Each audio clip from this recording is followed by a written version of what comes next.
அருவாள் தமிழ் மண்ணின் இந்த அடையாளத்தை பற்றி நாம் இன்று ஒரு புதிய பார்வையில் பார்க்க போகின்றோம். இதை வெறும் ஆயுதமா மட்டும்தான் நீங்க இதுவரை பார்க்கிறீங்களா? இல்ல இது தமிழர்களின் தலை சிறந்த ஒரு இன்ஜினியரிங் மார்வல்னு சொன்ன நம்புவீங்களா?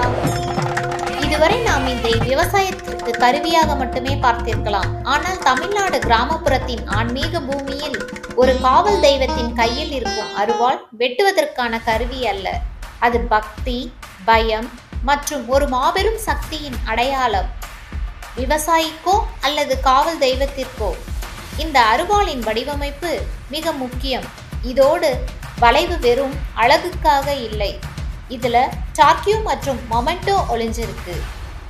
ஒரு மரத்தை வெட்டும் போது அந்த வளைவு விசை புள்ளியை கைப்பிடியில இருந்து தள்ளிக்கொண்டு போகுது. இதனால குறைவான பலத்துல அதிகமான அழுத்தத்தை கொடுக்க முடியாது.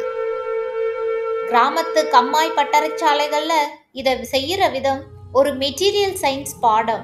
இரும்பை காய்ச்சி அதை சரியான வெப்பநிலையில் தண்ணீர் அல்லது எண்ணெயில் நனைப்பாங்க.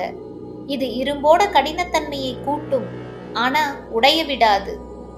ஒவ்வொரு வேலைக்கும் ஒரு வடிவமைப்பு இருக்கு. இதுதான் இன்னைக்கு உலகத்துல எர்கோனாமிக்ஸ்னு சொல்றாங்க.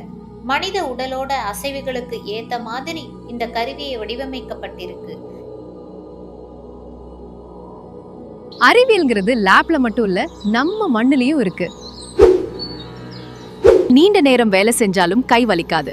Science is not just in the lab, it's also in our soil.